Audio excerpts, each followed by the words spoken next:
Welcome to the Rise of the Trades podcast, the show dedicated to helping you to build, grow, and scale your trades or construction business. All rise for your host, Craig Wilkinson. Welcome to this week's episode of the Rise of the Trades podcast, where we help trades and construction business owners to skyrocket leads, explode net profits without having to graft 60 hours a week and becoming that busy fool. In this episode, I'm going to be teaching you how to create a 12-month business vision to get clarity, focus, and direction of where you're heading in your business. But before we go there, I'd like to make the announcement that our priority members waiting list is now open for you to express an interest in our new membership and Trades Freedom Club organisation that's opening its doors and launching in January 2025. Our new organisation is going to provide all the help, the support, the knowledge, the skills and the guidance that you need to build, grow and scale a profitable business in the trades or construction industry. So if you want to get the invite link to join as a founding member in January and get 50% lifetime discount off your membership, you need to add yourself onto our priorities members waiting list. The link to join our waiting list is in the comments and the show notes within the description of this episode. Now let's transition over to this week's coaching episode.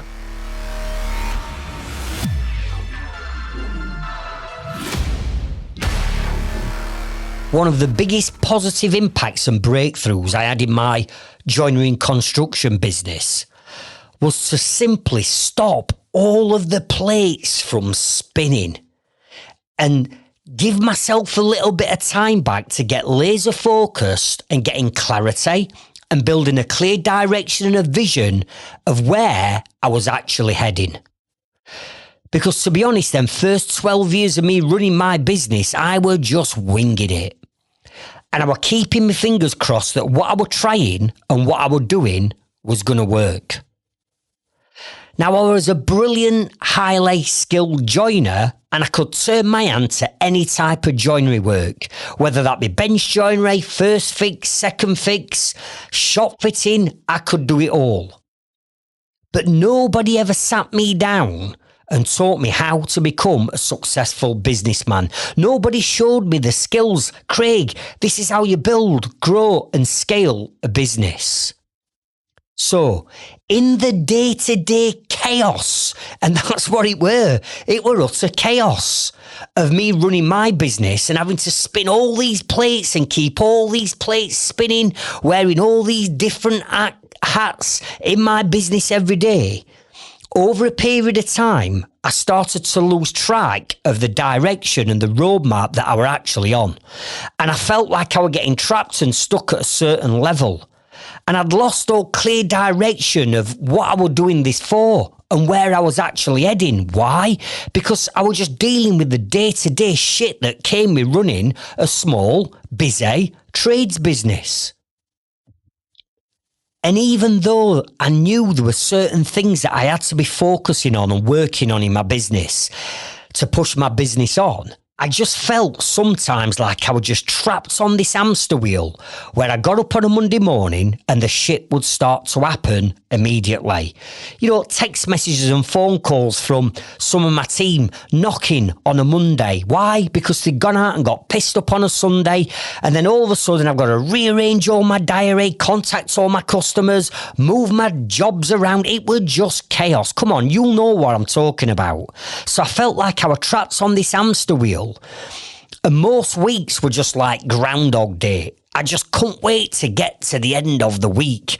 I've had a bit of a breather, but then I knew Monday morning the same monotonous tasks had to be done in my business, and I was getting frustrated because I'm doing all these piddly things are not moving my business massively forward. So there'd be weeks where I'm just firefighting and I put one fire out and then the next minute another one would just spark up. I'm dealing with all the problems or challenges that we come across on our jobs. I'm having to babysit grown-ass adults, my team, on jobs. What do I do here? Customer wants this. Can you come up to site or to job and just have a look at this? Then I'd be emailing and calling customers. Then the ordering of all the materials for all the different jobs that we had on. Then I'd be out doing the surveys at evenings and weekends, coming back, pricing that job, sending out quotes, sending out invoices for deposits, doing all my paperwork and my books and my accounts, creating social media posts, flipping heck, it's just relentless. And listen, that's just a pinprick of the amount of tasks and jobs and roles that us business owners have to wear. You know that there's so many different more hats that you've got to wear. And I just got caught up in this rat race of running this business where everything was just sapping me time and I just couldn't seem to see the wood for the trees. I couldn't see what that bigger plan was. And there was no way I was going to get to it because I was doing all these low value tasks day in, day out that were stopping me from doing the big things that were going to move the business forward. Now, there are 3 stages of business growth that you have to understand that 90% of business owners will go through. Now, if you're in stage 1, which I call survival stage, you might not be feeling like I've just described. You might not be stressed out to the max just yet. You might not be doing 100 different things. You might not have reached burnout in your business and your life yet. But at some point, this is going to happen to you. Now, for all those that have transitioned and you have now moved out of survival stage and you're into stage number 2, which is what I call the busy full stage, then you will know exactly what I'm talking about.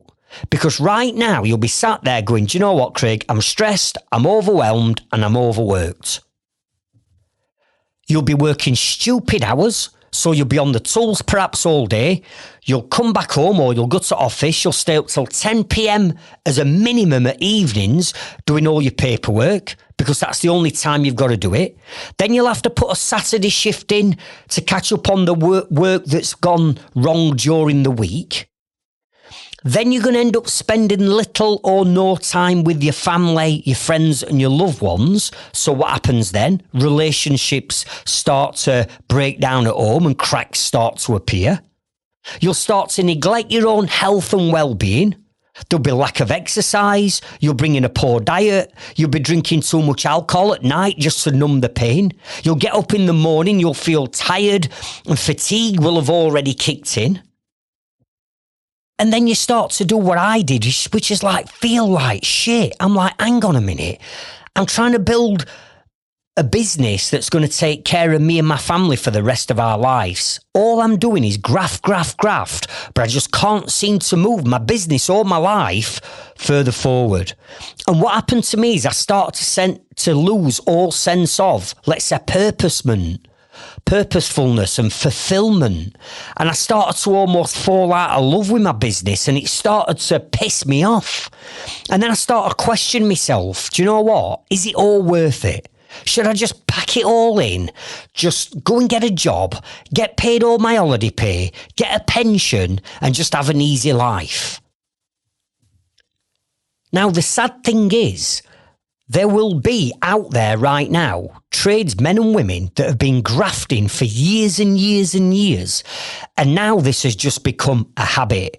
They believe that running and growing, owning and scaling a business, it has to be hard work. You have to put the graft in. You have to pay yourself less than you're paying your subcontractors. That's what running a business is all about. But the sad reality is that's not what running a business all about is. That's how you've created yourself the world's toughest job. And for there be people grafting for the next 20, 30, 40 years to get nowhere in business and life. And I don't want you to be one of them people that's going to turn round in 2 or 3 decades and go, what the hell have I just done with the last 20 years? I'm no further forward in my business or my life. This is not what I wanted. But by that time, it's too late. Now, talking about the 3 stages of business growth, if you want to know what they are and you want to know what stage 3 is, and you must avoid stage 2 at all costs, what I teach you in the Trades Freedom Club is bypass stage 2 at all costs and move from stage 1 to stage 3.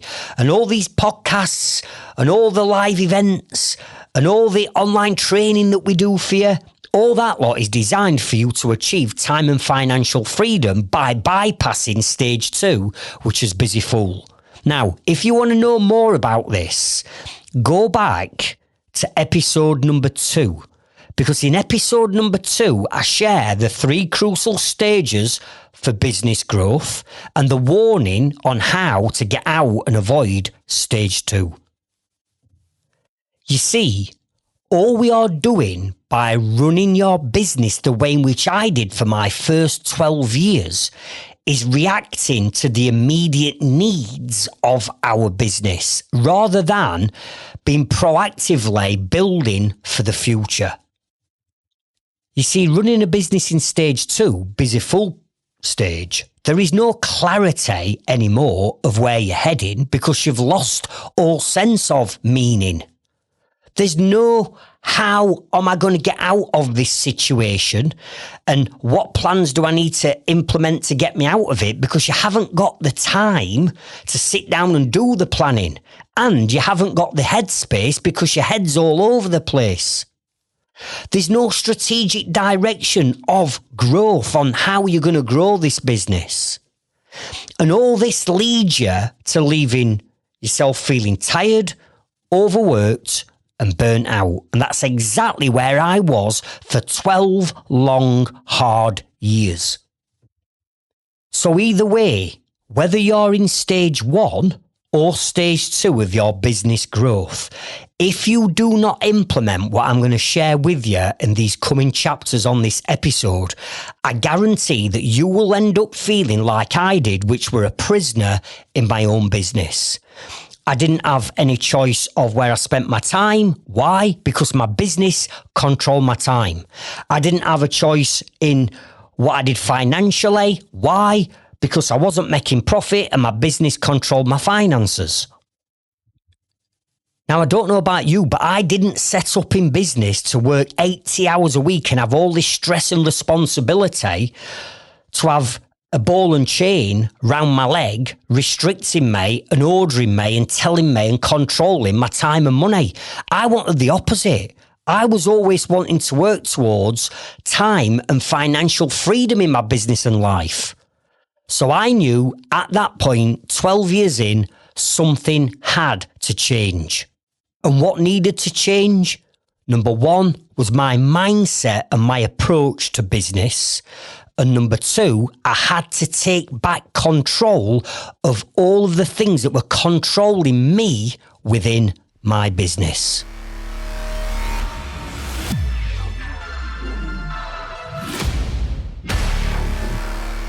So the first thing I'd like you to do is grab a notepad and pen or a tablet and start to take notes on the strategy that I'm going to share with you right now.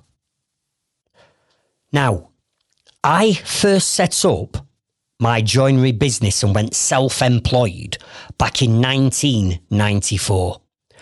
And for those first 12 years, and 12 years sounds a long time, doesn't it? But in reality, it seemed like 5 minutes. But over that period of time, I went from a one-man band joiner to building and growing and morphing into a large construction company, okay? So at this point in 2006, I got 10 members of staff, I got 4 vans on road, we're turning over big money, but I'm not making any profit. And I decided in 2006, enough was enough. Enough with all this winging it, enough with all this guessing and keeping my fingers crossed that everything were going to work, because at this moment in time, it had not worked. So I asked myself the question, Craig, what are the immediate actions that you need to take to create a new vision and a new plan and a new direction of where you were heading in my business? Because at that time, I was lost. I felt alone. I was overworked. I was knackered. I burnt out.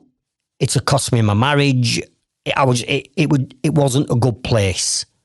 So I asked myself, what's the immediate actions that I needed to take to create a new vision? Where did I want to go? Realign everything. Because what I wanted then, 12 years later, was not the same why and not the same purpose as what I wanted when I first set up on day one, 12 years before. And I realised at that time, do you know what? I'd never actually stopped to realign where I were. Because as we grow, as we morph, as we change as people and as our businesses start to change and our personal circumstances start to change, and perhaps for some of you, maybe kids come along and relationships start to grow, all of a sudden, the why you started your business and what you're doing it for starts to change, because your why and your purpose starts to change as you evolve through the decades and go through your life. So I'm asking myself, Craig, you've never stopped for 5 freaking minutes to reevaluate where you're at, because it was just that hamster wheel. I just had to keep feeding this beast that I built that felt out of control, that controlled me. So there were 2 steps that I believed I needed to take, and each one of these 2 steps had 3 actions. So I want you to write this down. Step number 1 was to stop the plates from spinning. And what I meant by that is, I used to blame time for everything. I don't have time to do this. I know I should be doing it, but I don't have time. And in reality, I didn't feel like I did have time, because I'm working 80, 90 hours a week and I'm stressed out at max. So I had to stop them plates from spinning. And the only way I could do that is by slowing everything down in my business to give me a little bit more time back so I could focus on these 3 things. Write these down. The first thing I needed to focus on was freeing up some head space. Freeing up some space inside my clogged up head where I had to remember everything that gave me headache. Yeah, you know what I'm talking about. Where you just ain't seem to got an ounce of free headspace because it's just full of shit that you need to remember and do. So number 1, I had to create more headspace. Number 2, I had to shift my mindset. I had to have a massive shift and change in my mindset and an approach to how I approach my business, because clearly what I thought I was doing right, actually it weren't right, it were wrong because I'd winged it. And I know that there were help and support out there, but I were a proud man and I didn't want to ask for help. This were my baby, it were my business. I wanted to grow it my way. But after 12 years of flogging a dead horse, I thought, do you know what, Craig? You need to change your mindset. You've got to start opening your mindset up. You need a growth mindset, not a fixed mindset. You need to start to get help and get support and do things in a different way and push yourself outside your comfort zone. And step number 3, or part number 3, is I needed more time. I had to get more time back. So the first step I did is, right, I am not going to take as much work on. I'm going to slow everything down. I'm going to give myself a breather. I'm going to put time inside my diary to focus on me and my business rather than my customers or my team or whoever shouted loudest. And I knew that was going to cause me a bit of friction and a bit of grief. And then I was panicking. Well, if I slow work down, I'm not going to be making as much money. But in reality, I weren't making money anyway. So it didn't make any difference. The only way out of this was to stop the fucking plates from spinning, sort my head out, get a new mindset and get my time back. So I did. That's exactly what I started to do. But the second big step that got 3 actions within it, the second step was this. I had to create a clear business vision of where I was heading and what I now wanted in my business and in my life, because things had changed over them 12 years. So I had to create the new vision. What did it look like? When my business were all built, finished, done, if I could wave a magic wand for you now, Craig, this is what your business would look like. What would it look like? And do you know what? When I ask business owners this, and when I share this in my inner circle, and I say, what do you want your business to look like when it's done and built? Most people cannot give me the right answer. They have to stop and think about it. And don't you think that's sad? You don't know where you're taking your business. You don't know what you want your business to give you. You don't know what the future holds. You don't know where it is, what direction you need to be going in. Because we never take time to stop the plates from spinning and create a new, clear vision and direction of where we're heading. So, area number 1 is I had to get clarity of what that vision looked like and where I were heading.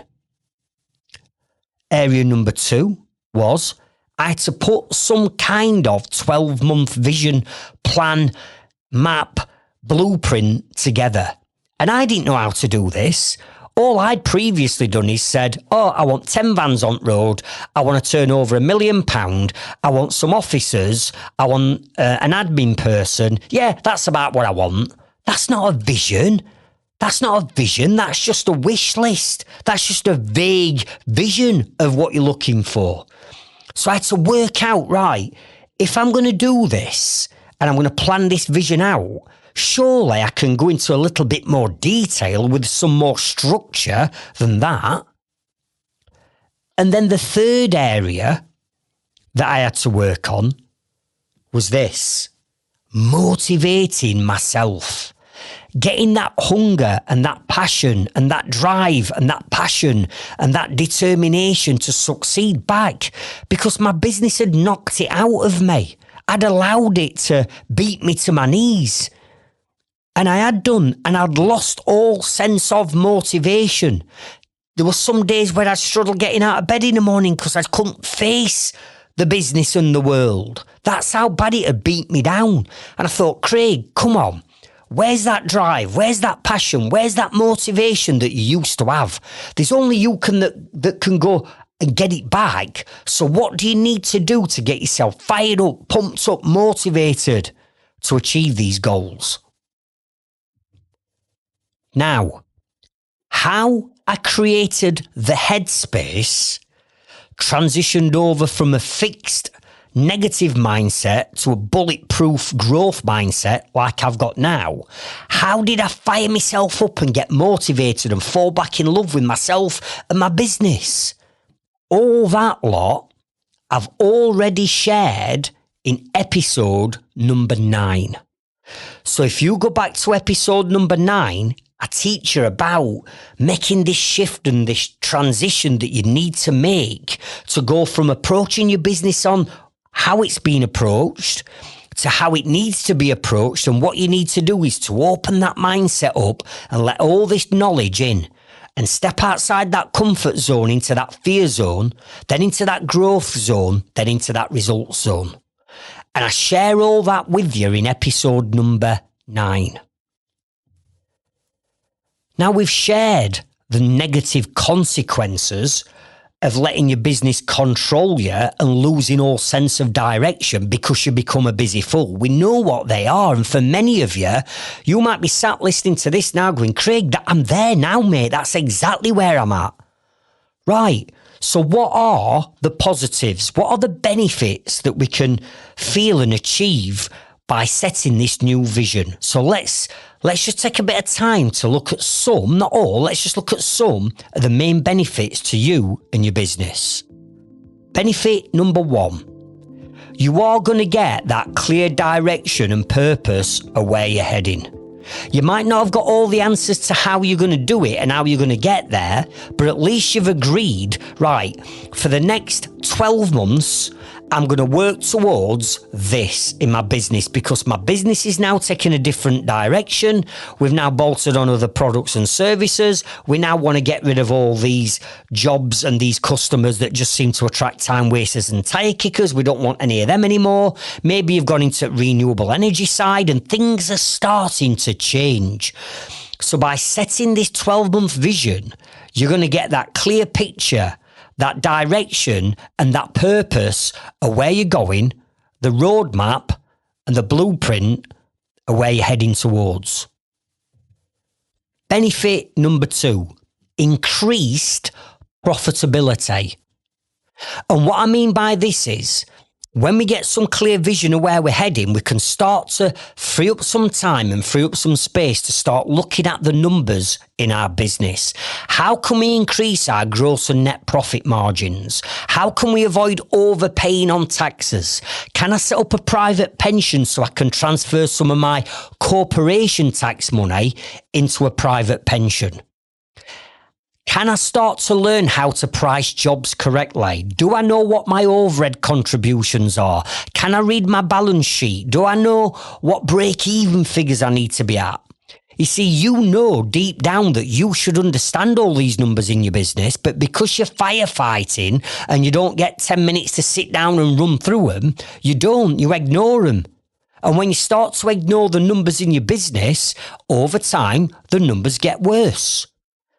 By having that clear vision on what we're going to be working on over this next 12 months, with the numbers in your business, you can start to get some clarity around, right, I know that I need to improve in this. I know that I need to understand this number. I know that I need to sack off my accountant and get a new accountant that can help me do all this. Are you with me? Benefit number 3. Just getting that valuable time back. The most valuable currency on the planet for every human being is time. We can always make more profit, but we can't make more time. So you protecting your 168 hours a week that you have in your time bank is absolutely critical for you to scale your business, because without the time, you can't do it. So when we start looking at time management and we start considering putting things in like default diaries, looking at preservation goals, learning to say no, looking at delegating all the low value tasks in our business, becoming more productive, becoming more efficient, getting more done in less time. When we start to manage time better, then it ultimately increases the amount of time that we've got left at the end of every week. And people say to me, Craig, I don't get how you can run 4 businesses yet still have all this free time at the end of the week. Well, that's because I manage every single minute of my time, and I don't squander any of my time, and I don't give my time to any task or any person unless it's planned out in my default diary. Are you with me? I'm an absolute expert when it comes to time management. Benefit number 4, marketing strategy. Come on, you all know that you should be investing more time and effort into your marketing. You might be sat here now going, do you know what, Craig? I don't need any more leads. I don't need to do any more marketing. But you do, because at some point, something out of your control might knock the economy and all of a sudden leads start to dip. Then you're going to wish that you were doing your marketing. For others, you might be saying, Craig, I've got enough work on. I don't need any more work. I get that now, but if you are going to scale your business and you do want to grow it, you're going to need more leads. Well, the typical example of a business owner that's a busy fool is they don't have the time to spend on the marketing. They know they should be. They know they should be doing the video marketing.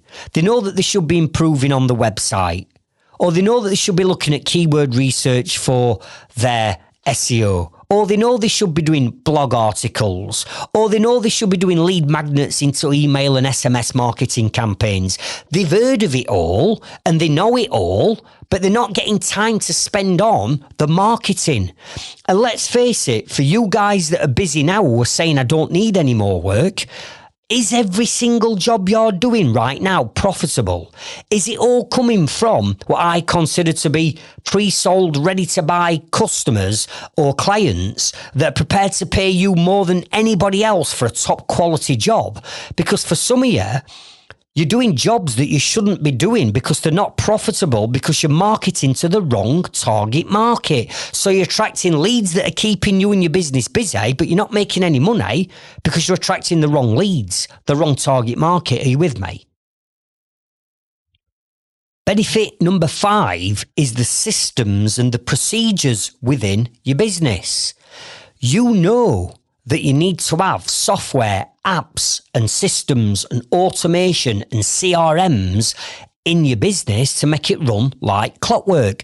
And for some of you, you're doing a good job of this. You might have got Leadzilla or ServiceMate and you're tinkering with it and it's starting to work. But there's still a long way to go on improving the systems. And then every time your business grows to a new level, and you might be turning over an extra 300 or 400, 500 grand that year, your systems aren't going to be as robust. So your systems need constantly updating. Are you with me? With new systems, new technology, new AI, new Zaps from Zapier, right? All this lot's got to be worked on because there's no point in generating all these leads and having all this time on your hands and then you having to manually do everything in your business, like manually do all your paperwork, manually do all your invoices, manually do all your pricing, manually do all your quotes, when all that lot can be automated. So we need to get the vision and the time back to spend on improving our systems. Benefit number 6, and that is building your team. You see, you cannot build and grow and scale a business that's going to give you the financial reward that's going to take after you and your family for the rest of your lives if it's just you. Because you're limited to the amount of profitability that you can make because you're limited to time. You've only got 168 hours in a week for you to do everything. So we need to build a team. Now, here's the challenge. Most business owners haven't got the vision. They don't know where they're going. They haven't got that clarity because the business is controlling them. So if you're going and employing people to help you grow your business, do you not think that your team needs to understand the vision and the direction that you're going in? Because again, you could be going in one direction, but your team think you're going in another one. And therefore, your team becomes unproductive and inefficient. Your team start making mistakes that cost you time and money. And now you're back to firefighting and babysitting your team and making decisions because they can't make decisions. Are you with me? So we need to create this vision so we can share the vision with the team because that's the first map. That's the first blueprint. That's the first roadmap of where we're going. So if we're going in this direction as a business, don't you think your team need to know and understand which direction that is so you're not going in opposite directions? Benefit number 7 is decision making. Better decisions. When you've got clarity and you know where you're heading, you know that there's certain things, certain obstacles, certain hurdles, certain decisions that need to be made on that journey. But if we can identify what them obstacles are, or those hurdles, or those decisions that are going to need to be made over this next 12 months, we know they're coming. They're not a shock. They're not a surprise. They're not going to halt us in steamrolling forward and moving our business to a complete level. Why? Because we know they're there and we can start thinking about them and planning on how we're going to deal with them and getting around them months and months in advance.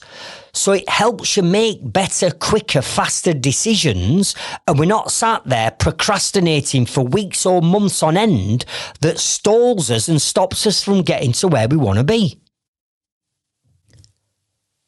And the final benefit for today is less stress and less overwhelm. You see, the reason why we get the stress and the overwhelm is we haven't got a plan. We haven't got a direction. So therefore we're spinning plates and we're firefighting. And all that does is cause stress and anxiety because we haven't got a direction and there's no way out. By putting this 12-month vision and this roadmap in place, it reduces that uncertainty and that chaos by providing a structure and a clear path moving forward. This minimises that anxiety that comes across from not knowing where the business is heading and prevents the business owner from feeling overwhelmed. Because now we know where we're going. Now we know what to achieve. Now nothing's going to jump out and surprise us along that journey. Why? Because we've mapped it all out and we've planned it all out.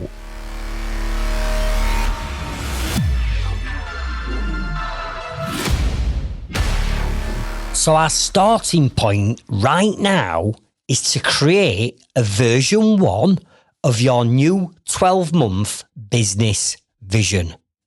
Now, I say version 1 because your business vision will constantly change. It'll morph. It'll change direction. And you're allowed to. It's your vision. You can change where you want the business to go at any one time. So version 1 is what's going through your head right now. But who knows? In 3 to 6 months' time, something massively positive might happen within your business that then slightly nudges you and changes your course. That's fine. All we need to do is realign the vision and come back to the process. And what I'm going to share with you now, I'm going to teach you the skill of vision planning. All you've then got to do is go, right, something's changed. I'm just going to go back to my vision. I'm going to do a version 2 and I'm going to create the new vision and bring it back online. Are you with me? Now, my inner circle members, when they join my business and marketing coaching program, they join me for 12 solid months where we go through absolutely every area of their business over 12 months. And eventually, by the time they hit that 12-month vision, I'll get them to where they want to be.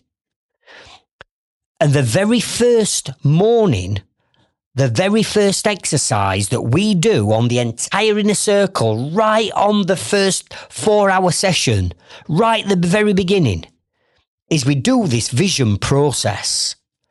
Because how on earth am I supposed to, as their coach, get them to where they want to be if they don't know and haven't got clarity of where they want to be?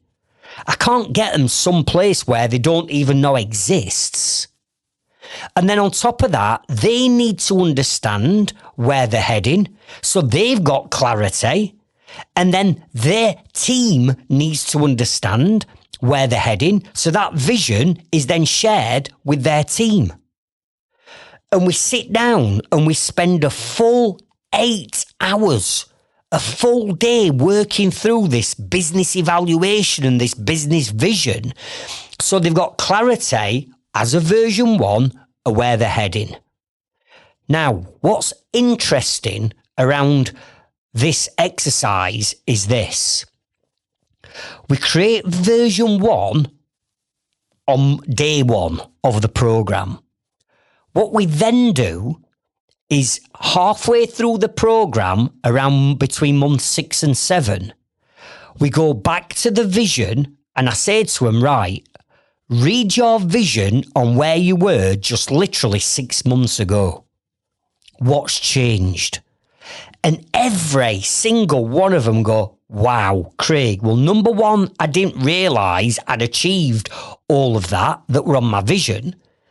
But I haven't achieved some of this because I don't want to achieve that anymore, because what I'm learning on the inner circle and what extra profit I'm making and time I'm getting back, I want to reinvest that into my business, but I want to now put it over here. And I'm going, that's fine. All we need to do is realign the vision. And then we also do this on the very final session 12 months later. So we have 3 versions of their vision. Morning 1, 6-month point, 12-month point. And their businesses have morphed and changed and they've gone in a slightly different direction. But either way, we're constantly realigning and regrouping it. And that's exactly what you need to do. So this version 1 that you're going to create now, that's not it. That's not the end of it. You can't just shove it in a drawer and never see light of day again. This version 1 wants to be up on your corkboard or screenshot it and add it as a screensaver on your phone or your laptop so you can constantly see the map and the direction that you're heading. However, if you feel it needs tweaking or changing at any point, you just come back to what I'm going to teach you now, realign it with the skill I'm going to teach, and off you go again.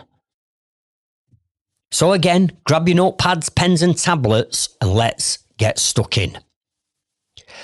The first thing I want you to do is I want you to write down whatever the date is today, right now as you're listening to this episode. What is the date? And then what I want you to do is add 12 months onto it. So, example, if it's the 12th of October, 2000 and whatever year it is you're listening to this in, you're going to write the 12th of October and then you're going to add the following year on. So it's got to be in 12 months' time. So we're looking forward and we're looking ahead 12 months into the future. I want you to write that date down because this is what we're working towards. Now, I'm going to take you through 7 key areas that you will have in your business.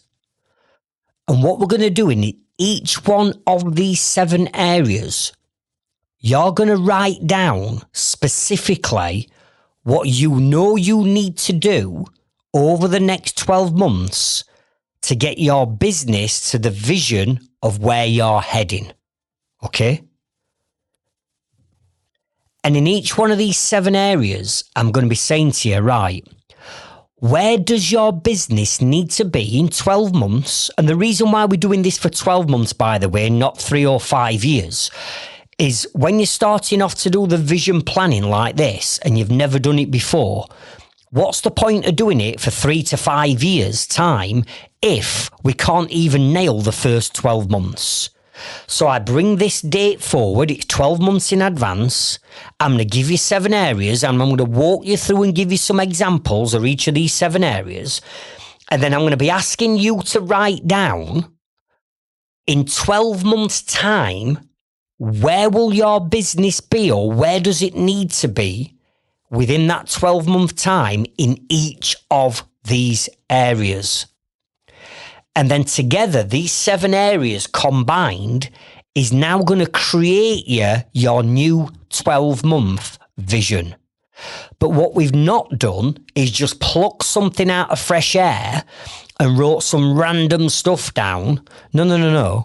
We're going to break down and dissect each one of these areas and get laser focused on what needs to happen in that particular area in the next 12 months.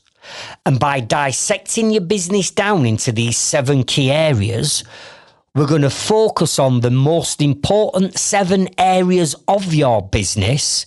But as we're focusing on each an individual area, it's actually pulling the bigger plan together. Because the 7 areas combined is now where you need to be in 12 months' time.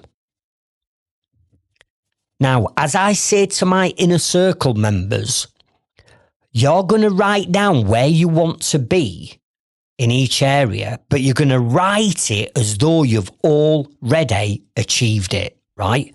So we're going to tell our subconscious mind that doesn't know the difference between fact and fiction and true and false. Whatever we tell our subconscious mind, it believes. So I don't want to hear any of this, oh, wouldn't it be nice to be able to get my business to this level? Or I wish I could do this. Imagine what it'd feel like if I can get my business to this. Do you know what, Craig? I'm going to try. Are you going to try? Are we doing this or are we not? Right? So we write it as though you've already done it. I have now achieved bang, bang, bang, bang, bang. I am now generating X amount of leads from my website over X amount of days. The more specific you can be, the better. But let's not have this wishy-washy as though we're going to try and do it. Ban the word try from your vocabulary, by the way. You'll never hear me using the word try. Because whenever you use the word try, you're giving yourself a get out, aren't you? Well, I'll try and do it, but it's okay if I fail. No. If you fail, you fail. You're a loser. You need to sort it out. Get back on it. Why did you fail? What's gone wrong? What can we change? What have I learned? Are you with me? So let's not set ourselves up for failure. Let's set ourselves up as though, fuck it, I'm doing this. This is going down. I'm having it. Are you with me? So area number 1, I want you to write down mindset and personal development. Write that down. Number 1 is mindset and personal development. Because the business is never the problem. The problem is always the mindset of the business owner. It always is. You see, your business is not the problem. With respect, you're the problem in the business because of how you approach your business. And if we don't change that approach by developing a new growth mindset, right, and you just stick to doing what you've always done, you're never going to get there because what you've done now has not got you to where you want to be. It's got you to where you are now, but I'm guessing most of you aren't happy with where you're at now. You feel as though you could have achieved more. Right, to achieve more, we've got to make a shift and change in that mindset. So, what I want you to write down is if I'm sat down next to you now in 12 months' time, and I say to you, right, Craig, talk to me. What does your mindset and personal development look like? How are you personally developing yourself? How have you grown your mindset? What do you need to do to step outside your comfort zone, get that motivation back and develop a bulletproof mindset? Because that's what it's going to take to get you to where you want to be. So if I'm sat here now with you in 12 months' time, what would you tell me? And that is what I want you to write down for area number 1, mindset and personal development. Now, when I do this exercise with my inner circle members, I'm looking at them and I can see like some of them, they just glaze over. And it's like, they don't know what I'm on about. And neither did I. Back in 2006, I'd never heard of mindset and personal development and developing a new mindset. I didn't know anything. So if you're sat there going, Craig, what do I write here, mate? I'm saying I don't really understand it and I don't get mindset and personal development. Let me give you some pointers. Here's what I believe you need to be considering in writing down in this section. Now, if any of this doesn't sound like you, that's fine. But do you not need to change your mindset so it perhaps does start to sound like you? Because what I'm going to share with you now, it works for me. It's worked for over 30,000 other trades business owners I've worked with. It works for my inner circle members. So why can't it work for you? The only thing you've got to do is overcome them limiting beliefs. So number 1, creating a new morning routine. Stop hitting that snooze button in the morning because you can't be bothered to get out of bed. Or you get up and first thing you do, you switch your phone on, your laptop on, you're not investing any time into yourself and developing you. You're just straight into work mode because you're on the hamster wheel, and the more you can get done first thing in the morning, the more you're not going to be working till midnight at night. That is not right. That's not how you grow a business. So what do you need to implement into a new morning routine to get yourself pumped up, fired up, motivated?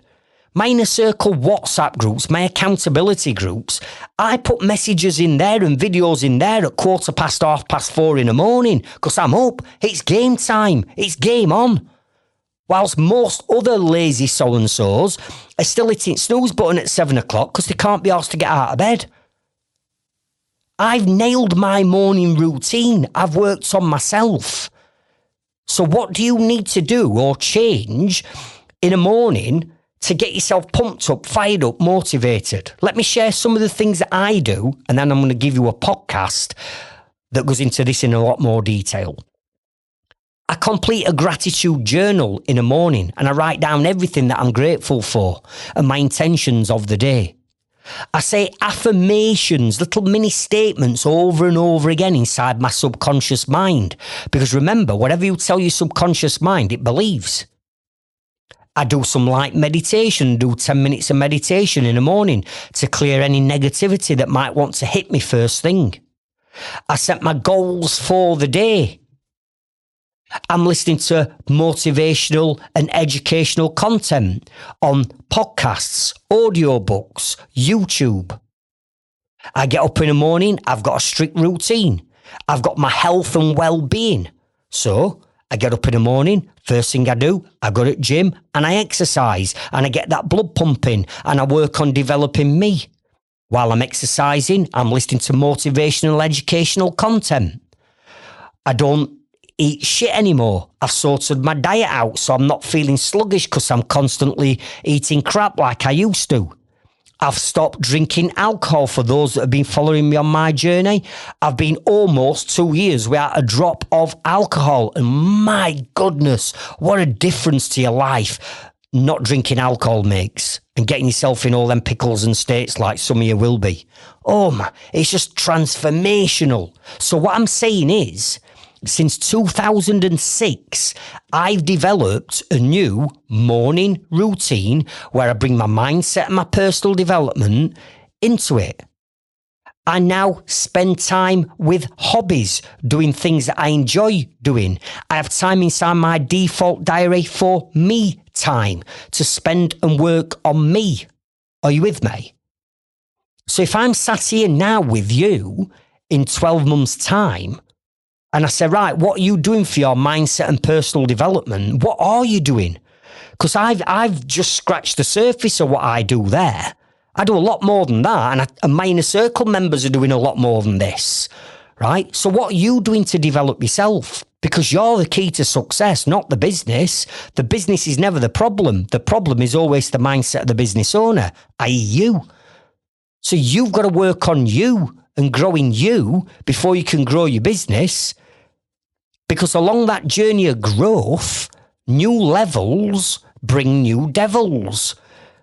And if your business is growing, but your mindset isn't, and your business hits a new level, but you can't cope with that level because you can't cope with adversity. You can't cope with a financial implication. You can't cope with, you've got to take 5 extra members of staff on because you can't cope with all that on that new level. Why? Because you've not developed your mindset to grow at the same rate or better than your business is. Your business can't grow and you'll be still stuck where you are now. It's never going to work. Now, if you want to learn more about morning routines, changing your mindset, developing a bulletproof mindset and everything that I've just shared with you, head back to episode number 10. Because in episode number 10, I cover how to create a powerful morning and evening routine that'll change your life. And then head back to episode number 9, which is how to develop a positive, bulletproof growth mindset to achieve success. So that's episodes number 9 and number 10. Now, hopefully, you've got a version 1 down of what you need to be doing, not now, in 12 months' time. I want you to write it as though you've already achieved it when it comes to mindset and personal development. Let's move on. Area number 2 of your business is time management. Write it down. Time management. And if I'm sat here now with you in 12 months' time and I say, Craig, talk to me about time management, what you're going to tell me. So again, let me give you some pointers on what you might want to consider introducing into time management. The first thing I think you need to write down there is, how many hours are you choosing to work in 12 months' time? How many hours do you choose to now work in 12 months' time? Now, it's not for me to say to you, you've got to work the least amount of hours as you want to work. I'm not saying work 2 days a week. If that's what you want to do and that's where you want to be, then put that down. But some people said, you know what, Craig, I'm quite happy working 40, 50 hours a week. I'm happy doing that. If that's what you're happy doing and you choose to do it, write 40 to 50 hours a week down. If you're happy working 60 hours a week, because right now you're single, you've got no kids, you've got no commitments, and you want to put the graft in now, then put 60 hours a week down. I personally don't want to work any more than 2 to 3 days a week. And I do that, and I run 4 businesses. So how many hours are you going to be working in 12 months' time? Then what I want you to write down, time management, is preservation goals. And what I mean by a preservation goal is, what is a goal that you're going to set yourself that you are not going to break in pursuit of growing your business? So what time management goals might you want to create and set where you're going to preserve it, and under no circumstances are you going to break that goal? Let me give you an example. Maybe you decide, you know what? I am going to start going back to the gym. I'm going to do it. I used to love going, so I want to set it as a goal. Right, you set that as a goal, and that time then is preserved. So it doesn't matter what your business asks you to do. You say no to your business because you are preserving that time of going to the gym, and that's your me time, and nothing's going to change it. It could be, for me, with my daughter's football team. We train on a Tuesday night. We play football on a Saturday morning. Nothing's ever going to get in the way of that. So I block them times in and nothing will change it. Maybe you want to start having a date night with your husband, wife or your partner once a week, and you go out for a couple of hours on a Wednesday evening. Right. If that's what you're going to start to do and that's where you want to be in 12 months' time, set it as a preservation goal and don't let anything change it. Are you with me? Then you need to start to think about, if you're going to win back your time, what are all the things in your business that you need to implement and do to help you to win your time back? So, for example, you might want to introduce, and I would highly recommend everybody does this, a default diary.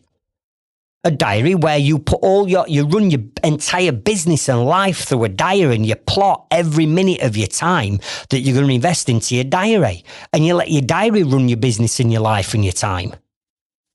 You might say, do you know what, Craig? For me to free up my time, I've got to get rid of those LVTs, those low value tasks, tasks that are draining my time, such as emails, phone calls. Surely, as a growing business, you shouldn't be dealing with your own emails or answering your own phone calls. You're not a glorified admin person. You're a businessman or a businesswoman. You can pay people 20 quid an hour to deal with your emails and your phone calls. So why are you doing it? You might say, I don't want to do the surveys anymore. I don't want to do the pricing. I need to find someone to do my invoicing and all my paperwork. Brilliant. If that's where you've got to be at to get your time back, then right, get that down in the plan. You might want to consider time logging. You see, you've only got 168 hours in the entire week, right? And every morning when you wake up, you've got 168 hours deposited into your time bank. Think of time being like a bank of money. You put your currency of money in a bank, you've got to put your currency of time in a bank. And every minute of the day, whatever you're up to or whoever you're giving time to, is now stealing some of that 168 hours. And your job as a business owner is to make as much profit as you can in them 168 hours. But at the end of every day or at the end of every week, you should have loads of time left over to enjoy your life, not become a prisoner in your own business. So you're going to start time logging to identify and work out where your time's been spent, doing what, so we can do something about it. Maybe you want to start saying no. The hardest word any business owner can say is such a small word, but that small 2-letter word no can save you so much time. You've got to start saying no to yourself, so when you're just about to go and do something that's not planned in your diary, you haven't planned the time, no, I'm not going to get sidetracked and just go away and do that. You've got to start saying no to your customers. Oh, Craig, while you're here, can you just... No, I can't just, because it's not in the diary. You've got to start saying no to your team. Oh, Craig, customer wants to see if she can add an extra Velux window and a couple of extra sockets and a downlight. Can you just come up to see her? No, you deal with it. You're a grown-ass adult. You can talk to a customer, can't you? Find out what she wants, let me know, and then we'll send her a price for extras. Sales reps ringing you, badgering you, turning up on your jobs, wanting to toss it off and give you a mug and a pen. No, I'm busy. Are you with me? So if I'm sat here now with you in 12 months' time, what does your time management start to look like?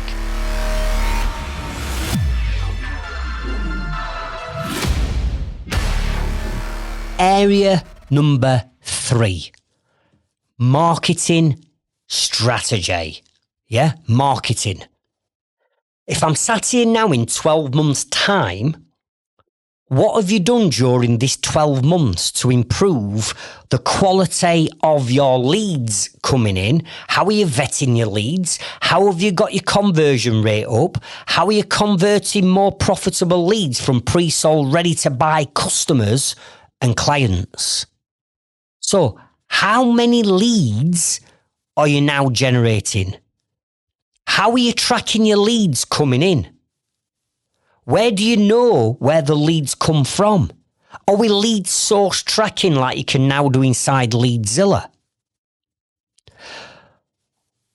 What is your conversion rate as of now, today? What does it need to be in 12 months' time? Because if your conversion is 30%, or you're looking at 3 jobs, you're winning 3 jobs out of 10, which is 30% conversion rate, what the hell's going wrong in your business? But likewise, if your conversion rate is 90% and you're winning 9 out of 10 jobs, what's that telling me? That's telling me you're too cheap. Put your prices up. Are you with me? But then on top of all of that, how are you going to start to generate more profitable leads? Because there's so many different areas of marketing that we cover on our inner circle, too many to cover in this session, but surely you need to be working on areas such as video marketing, social media strategy, your website strategy, your SEO strategy, your landing pages, your marketing and sales funnels, lead magnets that bring people into email and SMS marketing campaigns. You've got pay-per-click advertising on things like Google and Facebook. Come on, if you're going to scale your business, you've got to completely have an overhaul on your marketing strategy. So if I'm sat here now in 12 months' time with you, and I say, right, what have you implemented over the last 12 months to start to attract more of your target market in the highest concentration to your business so you can sell them most of your profitable products and services where they're all pre-vetted? What are you going to tell me? Because whatever you're going to tell me you need to do over the next 12 months is what needs to go down into this vision. And your marketing strategy, in reality, is huge, isn't it? Because, there's probably 20 to 30 different strategies that I teach on my inner circle that I said to my members, right, you've got to go away and implement these. You can't do them all in one go. You can't do them all in 12 months. So which ones are you going to go away and work on? And that's what we put into this area number 3. So again, I'm sat here now in 12 months' time. What's changed in your marketing? What do you need to improve on? What do you need to introduce? What do you need to change that's not currently working? What new strategies? Is it AI that you need to start to get involved with? There's so many different ones, but which ones do you know deep down you've got to implement, change and bring in for you to start to generate more pre-sold, ready-to-buy leads? Area number 4. Finances and profit. Finances and profit. So the first thing I would write down here if I were you is, right, how much money do you want to be taking and drawing out of your business to pay for the lifestyle for you and your family? Because everybody will take different amounts of money out of the business. And that's not necessarily because some businesses are making more profit than others. I'm sure some of my businesses will make a lot more profit than yours, but I don't have to take it all out because I've already got a nice house. I've already got nice cars. I've already got a nice lifestyle. So I don't need to take any more money out because if I do, I'm going to have to pay tax on it. So how much money do you want to be taking out of your business to live on and build a lifestyle for you and your family in that next 12 months? Write that figure down.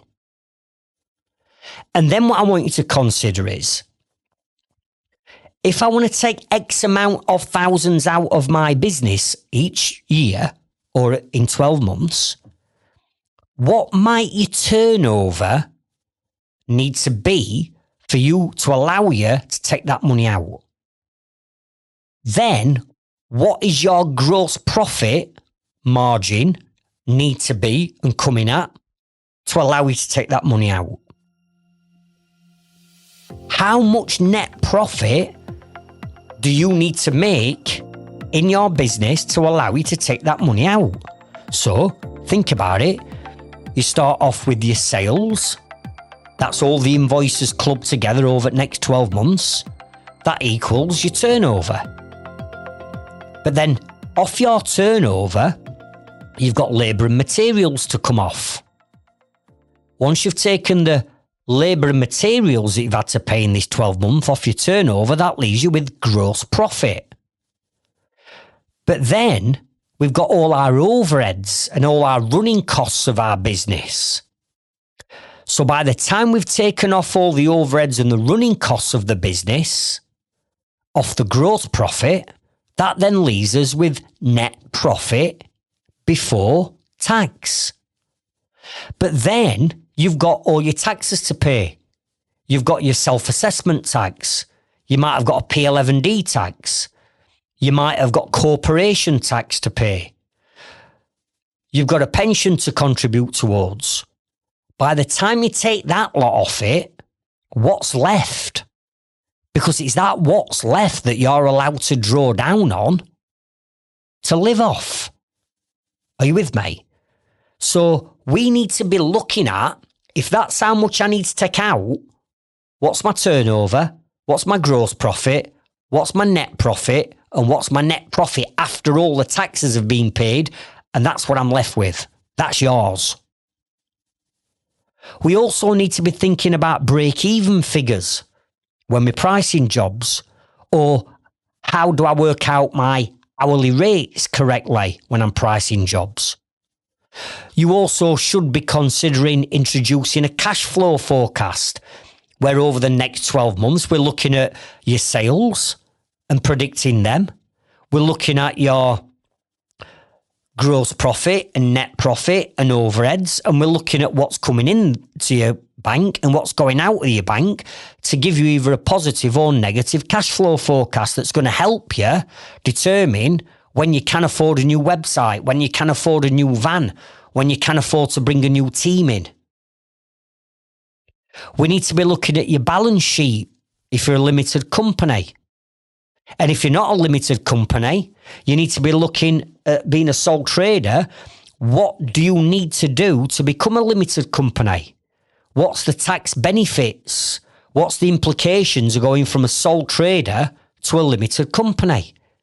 Maybe you want to become a limited company in that 12-month time. Maybe you've got to set up your minimum of 4 bank accounts, because I'll teach you that you need a minimum of 4 bank accounts, which is your current account, your savings account, your tax account, and your VAT account. Do you have to move on your existing accountant because they're not helping you, they're not part of your team, they just seem to contact you a couple of times a year or land a tax bill on you and say you've got 48 hours to pay it and you didn't even realise you got a tax bill? Because you don't want an accountant like that working for you, do you? You want someone who's going to help you increase your profit margins and not allow you to overpay on taxes.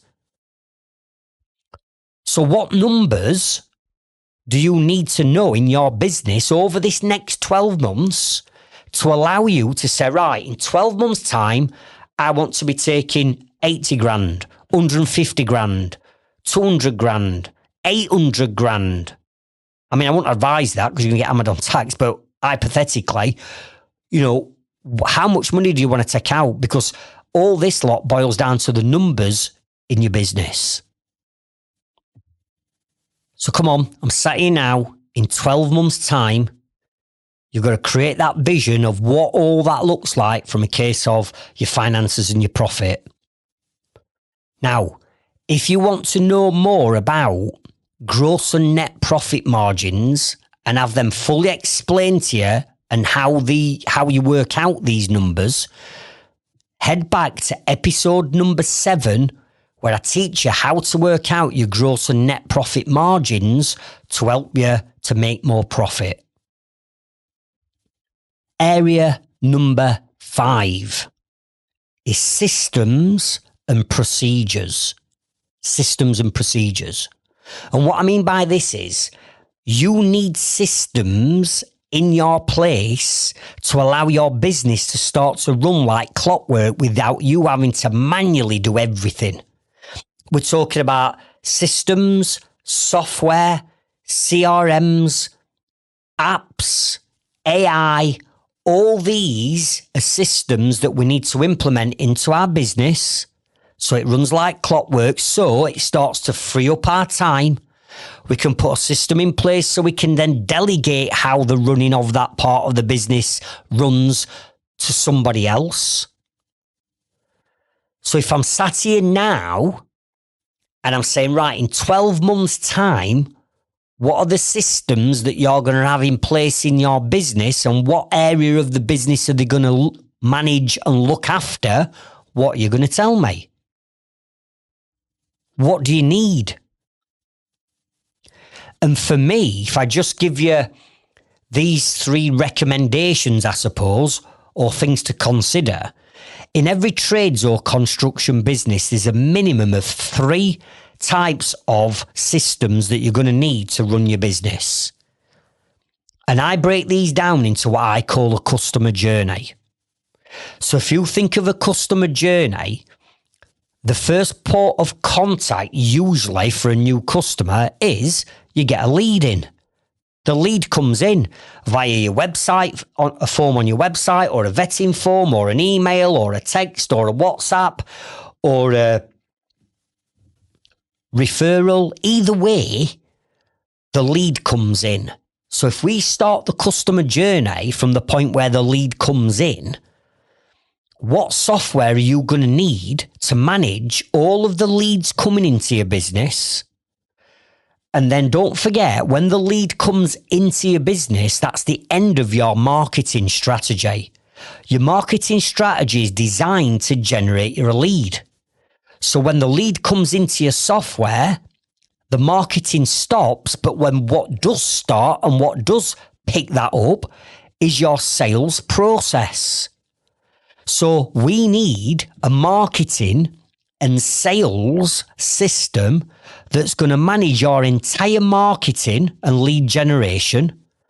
And then when it comes into the system, it then swaps over to a sales pipeline. So you've got steps and stages that you need to get that customer or client down to become a paying customer. So I would recommend that you check out Leadzilla, and Leadzilla is linked up in the show notes and description around this episode. Go and check out Leadzilla, because that's a piece of software that we use, that we recommend, that manages all of our lead generation and sales. And we work with hundreds of other business owners that are also using Leadzilla. Now think about it. When the lead comes in and it's into the sales, the customer then gives you the nod and they want to go ahead. So now we need some finance software to start to things like raise invoices for deposits, starting to track all the numbers in our business, start to look at the profit and loss perhaps on each job. So for that, we're going to need something such as Xero, QuickBooks, Free Agent, or Sage, some accountancy software that's going to allow you to run all your accounts in the cloud through a system, through some software. Now, my businesses, we use two different types. We use Xero and we use QuickBooks, right? And they are our recommended pieces of software. But you've got to make sure that you're using accountancy software to start to track all the numbers in your business. So step number two, software number two, you're going to need some accountancy software. When the customer journey continues, we've now raised the invoice for the deposit. The next thing we need to do is job management. Job management. And what I mean by that is you're going to need some software that's going to manage all of the jobs. It's going to manage all the materials for the job. It's going to manage all the different labour you're going to need on a job. It's going to communicate with that team. It's going to communicate with your suppliers. It's going to communicate with the customer. So anything to do with job management, you need some job management software. And the one that we recommend, albeit it's not the only one, is ServiceMate. Because ServiceMate is absolutely brilliant. Or there's other ones out there like Tradify, but we tend to refer you to ServiceMate because you can grow into ServiceMate as a business. You'll never outgrow it. Now, they're the three main pieces of software that you're going to need. But beyond that, you might say, well, hang on a minute, Craig. We need some health and safety software because we've got to have a high level of health and safety on our jobs. Okay, there might be another piece of software you need, health and safety.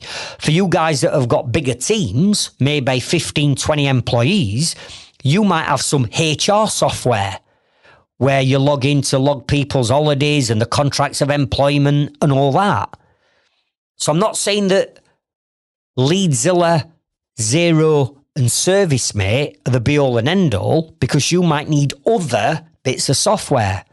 But every single trades business, in my opinion, needs lead generation and sales software, a finance, accountancy software, and a job management. If you decide that you want to bolt other things on beyond that, because it's unique to your business, great. My point of this is, what do you need? Because if we're going to scale this business up over this next 12 months, you're going to need these software CRMs implementing and putting in place. So what are you? What are you going to put in place? So I'm sat here now in 12 months' time with you. What does it all look like? What have you now got in place? Now, when I started this section off, I said it's called systems and procedures. So what do I mean by procedures? Well, procedures are how you're going to document the running of that part of the system. Let me give you an example. If you're the only person in your business that knows how your systems work, and you decide you want to go on holiday for 2 weeks, right? but you're the only one that knows how the business systems work, then your business is going to grind to a halt. You need to document how your systems are working. And this can be done in a number of ways. It can be done by you documenting. Step 1, we log into Leadzilla by clicking this link. Step 2, we go to the contacts in Leadzilla. Step number 3, we do this. Are you with me? So it's like an instruction manual. Your written instructions with maybe screenshots that support each step. Or if it's some kind of online software, can we record the screen? So could you record how you raise an invoice? Could you record how you complete a gas safe certificate? Could you record how you price a job? Because if we've got the recording or we've got the instruction, we can then train somebody else up on how to use that system, and they can't forget because they've got the instruction manual or the video tutorial showing them how to do it. Now you can go on holiday for 2 weeks because somebody else can look after that part of the system. Why? Because you've procedurized it. You've put it into a procedures manual or a procedures video. Are you with me? So again, I'm sat here now in 12 months' time. I say, Craig, what does your systems and your procedures look like? What have you now got in place? What are you going to tell me?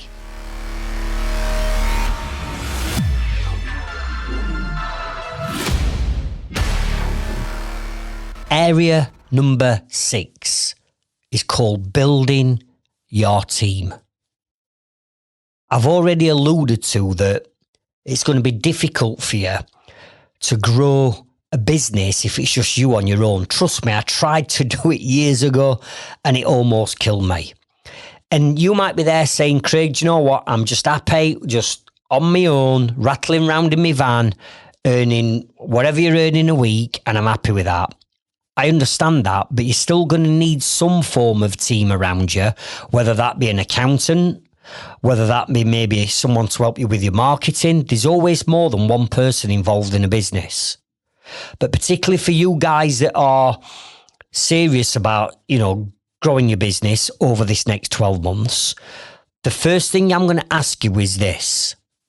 For those of you that have already got a team, who's out?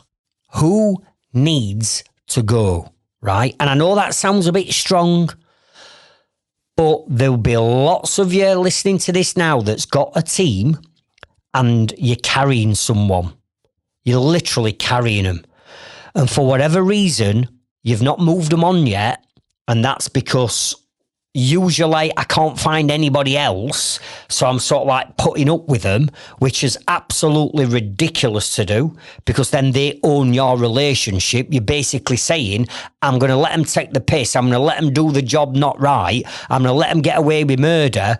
What? Because you can't find anyone else to do the job? Rubbish. So there's going to be certain people that are saying and making excuses up to themselves on why they can't let a dead member of staff go. Listen, you've got to let them go because there's only 2 reasons why you employ a team in business. And that is, number 1, your team member is supposed to save you time. And number 2, that team member is designed to increase your net profit margins. So if you've got an employee, could be an apprentice, might be someone in office, could be a fitter, an engineer, a joiner, whatever. If you've got a team member that is not saving your time, i.e. they're sapping your time because they need babysitting, or you've got a team member that isn't making you money because they either keep doing the job wrong, or you keep getting complaints from customer, or they're just too slow, they've got to go. They've got to go. You need to replace them. So my first thing is, if you have got a team, does any of them need moving on? Does any of them need replacing? Okay. Number 2, over this next 12 months, some of you will end up taking on more staff, whether that be staff for the office or staff on the tools or freelancers or subcontractors. You're going to need more team. So who's coming in? Maybe it's, do you know what? I'm going to dip my toe and get my first apprentice this year. Brilliant. You might say, actually, we've been using a VA, but we're getting that busy now. We could do with a full-time admin person in-house. Or it could be, I don't know, you're a heating engineer. At the time I'm recording this audio now, you know, heating engineers are incredibly busy because of the season that we're in. So you might need more engineers. Is it a case of, Craig, do you know what you said about knowing the numbers in my business? I have got a really poor accountant that doesn't help me make profit, that doesn't help me or stop me overpaying on taxes, and they only contact me every twice a year and land me with a tax bill. Right, get shut. Bring in a new accountant. Either way, if you've got a scaling, growing business, you are going to need to increase your team. So, who's out and who's coming in over this next 12 months? But again, on top of this, you've got to be thinking about when you bring in a new team member, you want to make sure that you own their relationship from day one. You can't be having your new team member walking into your business and bringing all their bad habits and poor standards of workmanship into your business, because that's just going to cause grief.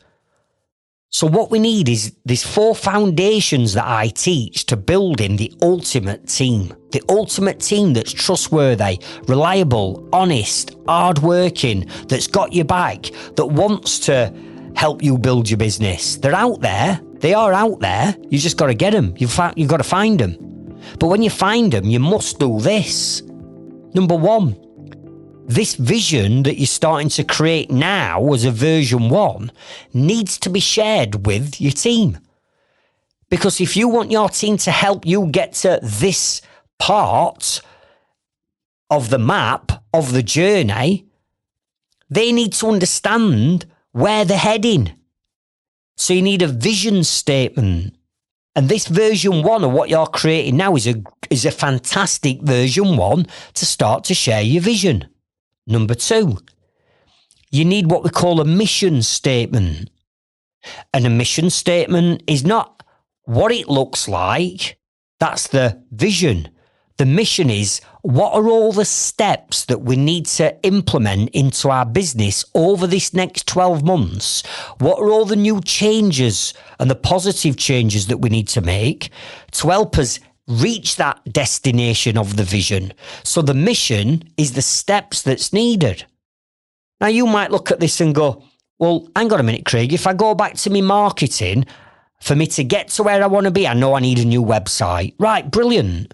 Let's share that with this team. One of the steps on how we're going to achieve this vision is I'm going to invest into a new website. You might look at it and say, well, actually, I am going to need to bring in a new team. So we're going to need another vehicle. Right, so you share with your team. Right, another step of how we're going to achieve this vision is we're going to bring in another team. Therefore, we're going to bring in another vehicle. Another step that you might say is, we're going to introduce ServiceMate because we've got no systems running as business. So you could say, and another step, team, is we're going to be bringing this new software in called ServiceMate that's going to make your life so much easier on the jobs and communication between us and as customers. Do you get what I'm saying? So the mission is that what are we going to do to achieve that vision? The third foundation is called culture. You've got to set the tone and you've got to set the culture within your business. Because when you start employing or bringing in a few employees and subcontractors and your team starts to grow, you've got to set the tone and the culture of how you want people to behave in your business and how professional you want them to be and how they're going to communicate correctly between each other and show each other respect and also communicate with my customer. So What is the culture you're going to set, and how are you going to set it? And the fourth foundation is what I call the rules of the game. And what I mean by the rules of the game is you can't just let any Tom, Dick and Harry into your business, because they're going to bring bad habits, poor standards of workmanship, different work ethics, different culture. You see, they've worked for a number of different other people who might not give a shit in their business. And because they've set the culture of not giving a shit, it's rubbed off onto them. And that shit they're going to bring to your door. Well, you can't have that, can you? So you need to establish, look, when you join my business, these are all the things that I want you to do and I'm expecting you to do. And all the rest of my team do that. And as long as we do this and we're all singing from same hymn sheet, we're all going to get on. However, these are all the things I don't want you to do. Because if you do this, it's sort of like going to upset a member of staff. It's going to upset me. It could upset a customer. So please do that lot. Give them a list of stuff you want them to do. But please do not do that. And if we set these foundations up front, when we bring a new employee in or even a subcontractor, we share the vision, we share the mission, we share the culture, we share the rules of the game. So what is it that you're lacking? On top of that, I want you to consider any really good team members that you've got that are sort of like rough diamonds. And what I mean by this is they're great at doing this, this and this, and they do really well at it. But this little bit over here just lets them down. And if they could only brush up on doing this, they'd become like the ultimate employee. Okay, well, as a good leader, which you should be in your business, does it not make sense to say, if they are lacking in the skill set of this, what training can I do with them, or what training can I send them on to brush them up on that skill set? There's no point in you being sat on a rough diamond knowing that 60, 70% of the work's great, but if they only could do this other 30 to 40%, they'd be the finished article. Right, whatever that 30, 40% is, get them some training on it. Invest into your team. Get that training so they can do the job better, faster, quicker, more efficient, which equals more time and more profit for your business. And the final thing I'd say to consider when it comes to building your team is, how are you motivating your team?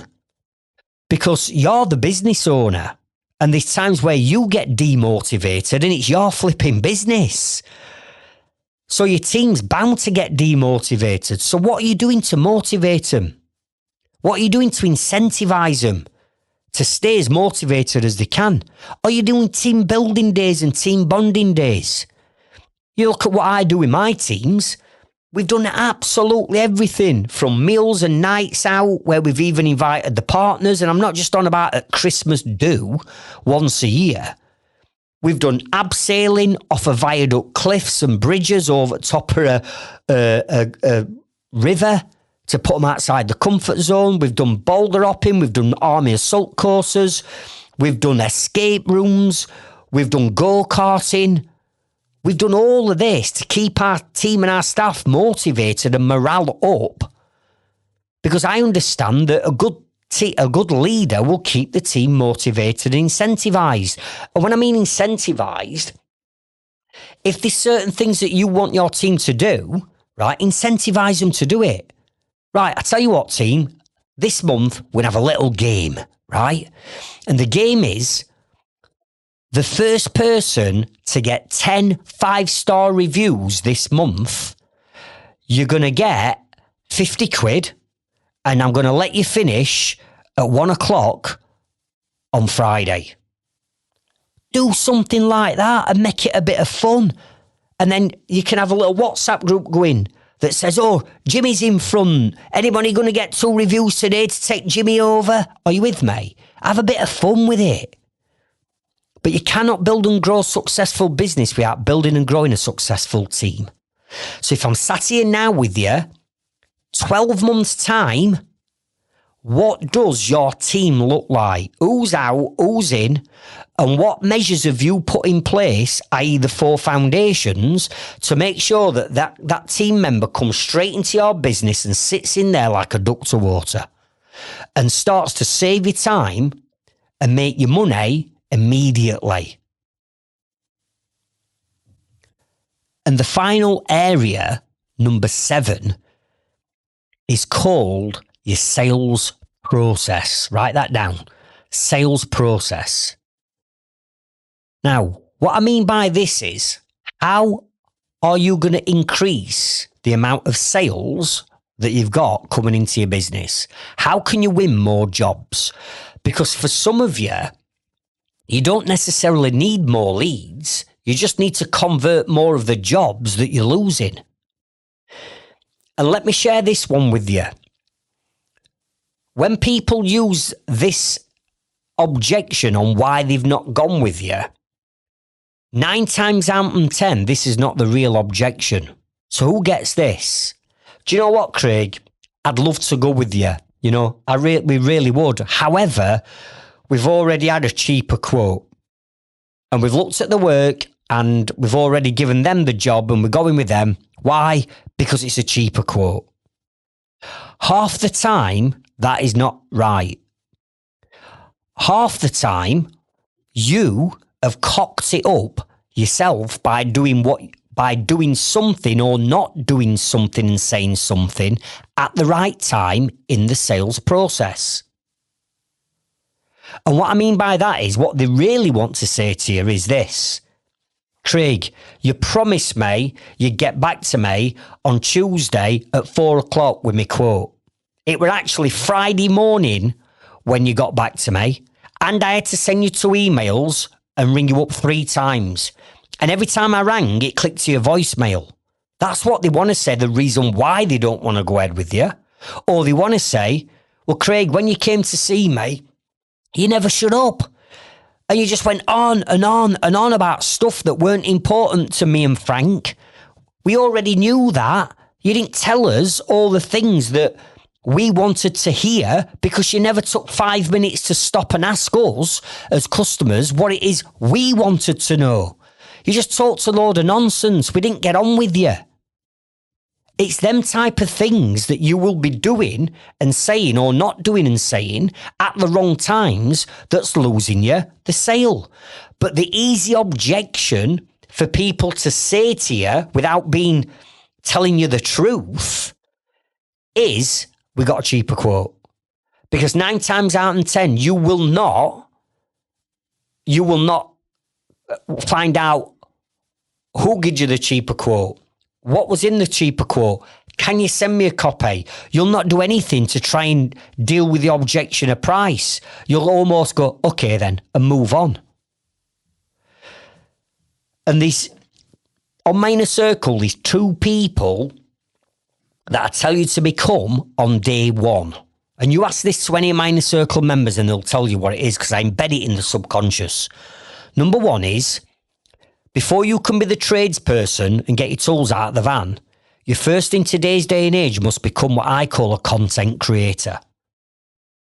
Because if you don't create the right content to attract the right target market, then you've got no work, full stop. You can't get your tools out of the van because you've not generated any leads. So number 1, in today's day and age, you've got to learn how to become a content creator to create the right content to attract your target market and the highest concentration to your business and not your competitors. The second person that you need to become is a salesperson. And I know most people say, I don't want to be a salesperson. I'm not pushy. I'm not sleazy. I don't want to drop in any of these pushy sales tactics. I'm not saying that. What I'm saying is this.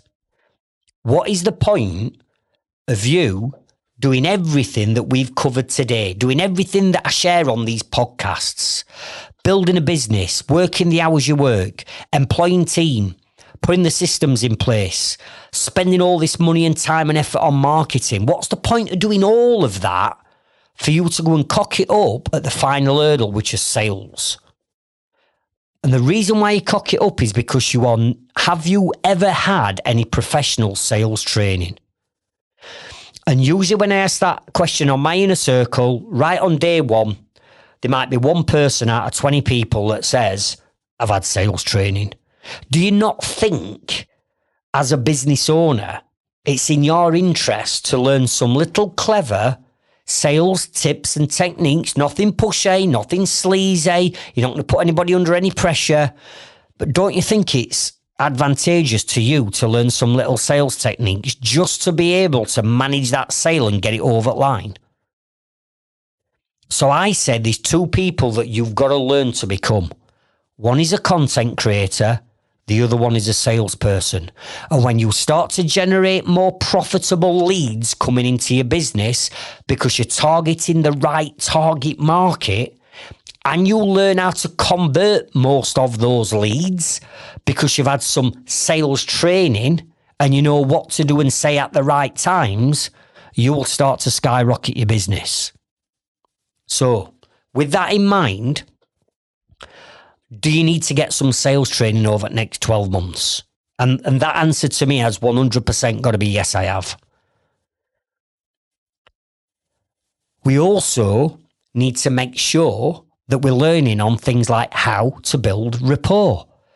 Because just knocking on a customer's door, putting this fake smile and this fake accent on, being over nice, putting your overshoes on, accepting a tea and coffee because you don't want to say no to him because you think no's a negative word in sales, looking at a trophy or a picture on wall and trying to build rapport by talking about, oh, my son plays football too. Listen, come on. That's old school crappy sales tactics. You don't do that in today's day and age.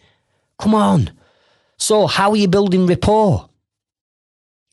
How are we introducing what we call touch points into your sales process?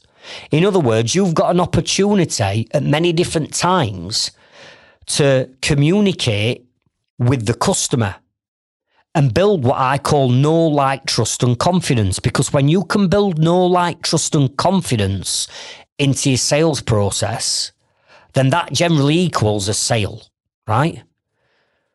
So these touch points are every time you've got a chance to touch a customer with a bit of communication, that communication that gets triggered has got to help build know, like, trust and confidence, such as when you book when a customer books maybe a home survey with you, please tell me you've got an automated email and text that gets triggered with a link to watch a video of you introducing yourself and explaining to the customer what's going to happen when you do the home survey, what rooms you need to get in, what they need to perhaps move. With us doing loft conversions, we'd always say, listen, don't worry about getting loft ladders and torches and lamps and extension cables. We'll bring all that. Don't worry about mess. We'll bring a dust sheet. We even bring our own little hoover so that, any soot that drops down off your loft hatch, we can hoover up. We'll leave your house spotless. We respect it. All that lot is building up know, like, trust and confidence. So please tell me, when somebody books an appointment with you to do a home survey, it triggers an automated email and text with a link to watch a video or you saying things to that effect, followed by a series of emails or text messages with video testimonials of happy customers and clients telling the world how clean, tidy, amazing, on time and on budget you are. So that's what I mean with touch points. There's also positioning. And what I mean by positioning is you've got to make sure that when that lead comes in, you've got a new fresh lead and a customer, that you hold that customer's hand and you get them from one touch point to the next, to the next, to the next whilst you're holding the hand. And a customer will only have their hand let go of by you a number of times before they lose the know, like, trust and confidence that you can do the job. Example, you let go of somebody's hand when you're late turning up to a job. You let go of somebody's hand when you tell them you're going to get back to them at 3 o'clock on a Wednesday with a quote and it takes you till Thursday. You lose somebody's hand when it takes you more than 24 hours to respond to an email. You let go of somebody's hand when you don't answer your phone call after 3 rings and you let it click to voicemail. All these things are losing confidence with you and your business. And we call this positioning. How do you deal with objections? When someone says to you, Craig, we've had 3 quotes come in and the other 2 were a lot cheaper than yours, so we've gone with the other one. How do you deal with that? Please don't tell me you just go, okay, Mrs. Jones, bye. Thanks for wasting all my time, effort and money, right? Because that's what they've done. How are you dealing with objections? When somebody says, oh, Craig, I've not made a decision yet. I need to speak to my husband and my husband's on shifts. So we haven't made a decision yet. How do you deal with that? Are you with me? You should be able to deal with situations like that. Are you making follow-up calls? And are you actually agreeing the time of that follow-up call before you've even left the home once you've done the survey? Are you not saying things like, Mrs. Jones, do you know what? We're going to give you a price. You'll have it tomorrow by 3 o'clock. And what usually happens, Mrs. Jones, having done over 300 of these types of installations, our customers have got a few questions. Now, so we can best answer them questions and give you some extra free help and advice, would it be okay if I just gave you a call on Friday at 2 o'clock just to run through your quote with you? And then if you have got any questions, I can answer them there and then. How does that sound? Are you not doing that and booking the call in so that when you make the follow-up call, that's actually going to trigger emails and text messages off reminding them automatically? They're expecting your call. They're expecting to go through your quote. Or are you just randomly ringing them at a random time and then you feel like you're getting ghosted because they go, oh, Craig, I'm a bit busy at the minute with kids. Can you ring me back tomorrow? And you think, oh, they don't want to go ahead. No, they might want to go ahead, but they're just busy with kids. You've rung at a time that's inconvenient for them. Or even worse, you're not making follow-up calls at all. Because if you're not making follow-up calls at all, you're leaving so much business on the table. Because there'll be loads of customers that don't think you're bothered about the job because you've not made a follow-up call. And people will give the job to someone else because you've not shown an interest. And how do you ask for the business? In sales, they call it closing. I don't like that word. I think it's an horrible word. So I say, how are you asking for the business? Do you actually say, Mrs. Jones, we'd love to work with you on this boiler installation? You know, we've done over 300 in your local area. It's exactly the type of work we do. We'd love to work with you. So how would you like to proceed? And then you shut up. That's a close. It's not pushy. It's not salesy. So all this lot is the final hurdle. And there's no point at all you going down the route of trying to grow your business, working on your mindset, working on your time management, putting all that marketing strategy in place, understanding all your numbers in your business, investing all that time, effort and money into putting the systems in place, then employing a team ready for all this onslaught of work to come in, and then you go and cock it up at the end because you don't know what to say or do. Do you see what I mean? So I'm sat here now with you in 12 months' time. What does your sales process look like and what needs to be improved?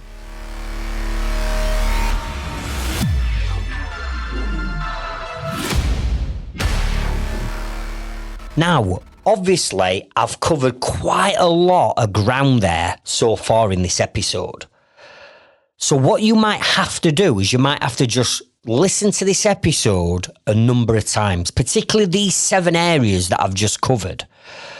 But if you follow these 7 areas and you go through and listen to what I'm sharing with you and what I'm questioning you about, and you go through each one of the 7, and it might take you a full day, right? Set a day aside in your default diary and say, look, I've got 7 areas that I need to cover. If I assign an hour to each area, having a real good brainstorm and getting all my ideas out of my head of where I want my business to be in 12 months' time, by the end of that day, you will have come up with version 1 of your new vision. You now have some clarity of where your business is heading. You've now got a roadmap of the 7 different areas and what needs to be implemented into your business. Now remember, you've got 12 months to implement this. This doesn't have to be all done by next week. So it doesn't have to come across as overwhelming because you've got the time to do it. And what I'd be looking at is in each one of these 7 areas, I would be breaking it down into these 3 areas, right? So what do you need to work on first? Because you can't work on all of that in a one, can you? But you've got to make a start. So here's how I would start to prioritize which of these 7 areas I'm going to start working on. And I'm also going to prioritize what areas within that area am I going to work on. Because there's quite a few things perhaps that you're going to have to do within your marketing to nail that one area. And again, you can't start on all of those areas within marketing. So here's a tip that I'm going to share with you on what I want you to do to prioritize what you're going to work on first. And it boils down to these 3 things. Write them down. Number 1, when you're looking through technically these 7 areas and you're looking at this vision, out of all of them, which ones can be quick wins? Write down quick wins. Because there might be something that you've written down where you think, do you know what? That is not going to take me like a month to do. It might take me half a day to do that. And if I do it, it's a quick win. It might take you an hour, might take you half a day, might take you a day. But in the grand scale of the 12 months that we're giving ourselves, half a day or a day is a quick win. So I'd go through and I'd start highlighting all the ones that are quick wins. Then what I would do is I'd look at it and I'd say, right, which ones of all these areas and all the things I've written down are going to give me the biggest chunk of time back if I get it nailed, right? So you might look at time management and you might say, listen, do you know what I'm going to start doing? I'm just literally going to start to say no to more people. I mean, how much time is that going to take you? It's not. It's just a different word that you're using. So you might say, right, I'm going to start saying no to everybody who wants to rob my time. No, I'm sorry. You can't have my time. It might be, do you know what? This default diary I hear Craig constantly talking about, I'm going to finally go away and set up a default diary. And let me tell you now, half a day, 4 hours, you could set up a default diary within 4 hours. And that 4 hours investing is going to save you hours and hours and hours and hours and hours, if not a day, day and a half, a week, by creating a default diary. And if you want an episode that actually teaches you how to create a default diary, and that's all it's going to teach you, so I'm going to teach you how to do it, check out episode number 4. Episode number 4 is how to create a default diary, get super organized and become more productive. So what you're going to look at is you're going to look at all the areas where you think if I implemented that, it's going to save me time. And the third area that I want you to sort of like look at is, out of all of these, which one's going to give me the biggest financial gain? What's going to make me more profit? Now, you might look at this and think, well, hang on a minute. If I could only get my invoices out quicker, or I could get paid at the end of every job without having to come home, then I forget to raise invoice, then 2 weeks later, I have to send invoice out, then because it's 2 weeks later, customer takes another 2 weeks to pay me, right? If you want paying on the final day of the job, what do you need to do? You might need to set up a card reader on your phone and turn your phone into a card reader. You might want to do a screen record to show someone how to create an invoice so they can create all the invoices for you that week without you having to do anything. All that lot is going to make you more profit because it's going to speed up the amount of time it's taking to bring the cash in. Are you with me? So think about what I said at the beginning of this episode. There's 2 currencies in business. That's time and money. So anything that you look at within these 7 areas I've just shared with you now of your vision that's going to save you time or make you money, it's got to go down. But at the same time, quick wins. Literally, I'm going to start saying no. That's a decision that's been made, and it's going to be a quick win that's going to save an incredible amount of time. And then what you're going to do is you're going to create a list of all of the priorities that you're going to start working on over the course of the next month. Let's not try and plan 3 months in advance. Just say, right, I can't work on all of this immediately. So over the course of the next month, what are the things where I can get a quick win, makes me more profit and saves me time?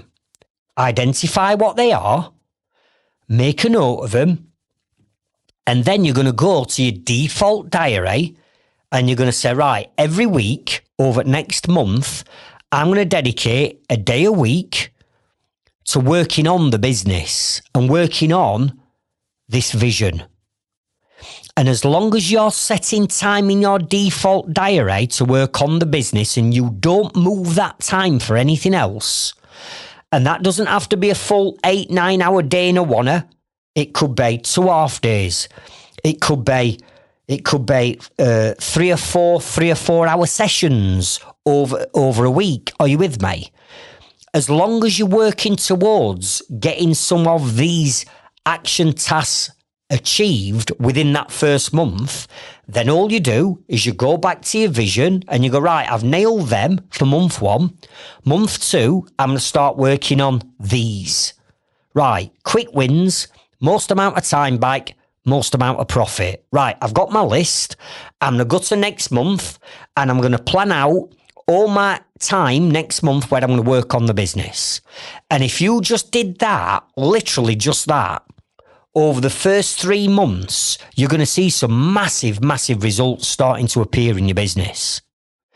And then once you get into the hang of planning, creating the vision, prioritizing your tasks and planning it into your default diary, it just becomes second nature that, every Friday, I don't go on tools. I have the day off. Why do I have the day off? Because that's my working on my business day. And every Friday, that becomes a good habit that you're spending a full day working on your business.